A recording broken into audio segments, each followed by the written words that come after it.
Hello and welcome to the MAC weather page for this Friday, July 29th. You can see cloudy skies out there this morning. We got showers and thunder showers across central Michigan. We expect those to refocus across the southern part of the state later this afternoon into tonight and even into tomorrow. And there could be some pretty significant rainfall once you get around Lansing area off to the south, especially I think for Charlotte, Jackson, and much of southern lower Michigan, and possibly over into southwest Ontario, where they can certainly use the rainfall there. You can see the normals for the day. The normal high is 82, the normal low is 58, and you can see the record high 100 years ago today was 101 degrees. And if you were around at that time, this was a newspaper clipping out of Washington, D.C., and you can see the general conditions and forecasts issued at that time were issued each day at 8 a.m. And they talked about highs in the upper Great Lakes region ranging from 96 to 102 degrees. And that ended up with the forecast map during the morning hours of that day that we broke those records with a high pressure system over in New York, pumping that warm, humid air off to the southwest into the Great Lakes.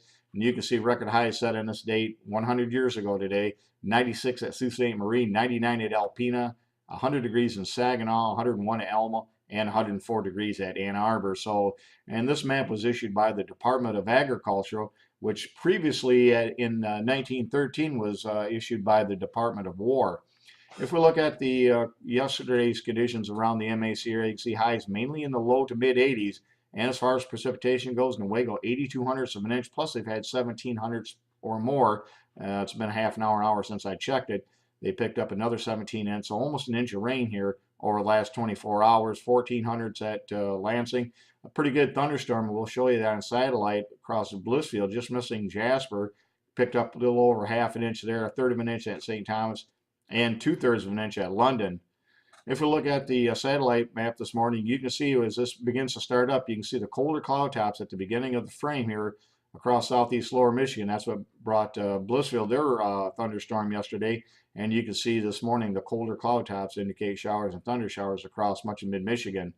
If we look at the radar, you can see the activity this morning across the area. And again, hopefully that'll hit Breckenridge, Middleton, and Henderson, and possibly over into the Thumb area before it begins to weaken and then refocus across the area of southern lower Michigan. If we look at the wind flow, you can see the northeast winds, and we got a weak low pressure system, not even really a feature, but it's going to develop into a low across Indiana, and it's going to wait for energy coming from the southwest, and that piling of the air is going to cause overrunning precipitation to break out across the southern part of the state, either late this morning or more likely during the afternoon hours.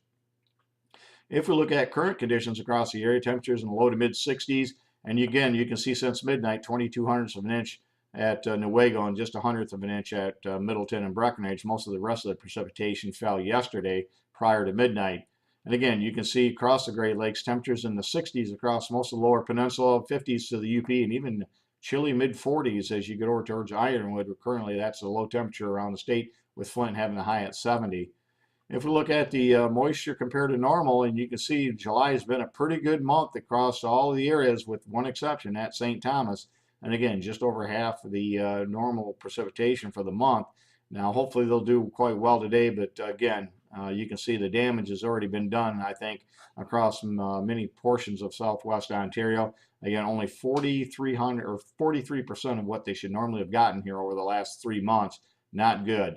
If we look at the weather map this morning, you can see that area of low pressure system, not really a feature yet, but it's going to wait for this energy across the south to move towards the northeast. And again, that's going to break out some pretty good rains, I think, across southern lower Michigan into the northern Ohio Valley.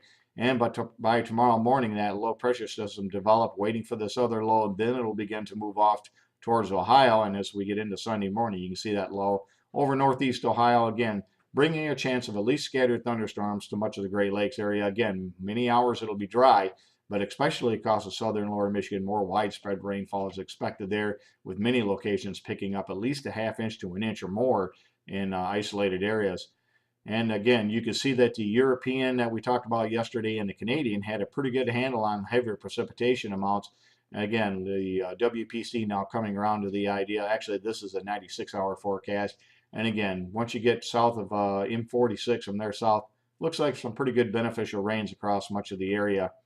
And if we look at the extended outlook, the 6 to 10 day looks like it's going to be warmer than normal across the east, and then we'll transition into a more zonal pattern with a few fronts coming down. That'll keep us mainly near normal as far as precipitation. And if we get to the 8 to 14 day outlook, again, near normal temperatures with below normal precipitation as we get more of a northwestern dry flow. And we could start to see some activity in the tropics begin to affect some of the southeast and Gulf areas as we get towards the end of this forecast. So that's something we're going to keep an eye on as well. Thanks for stopping by and have yourself a great day, a great weekend, and 73s to all.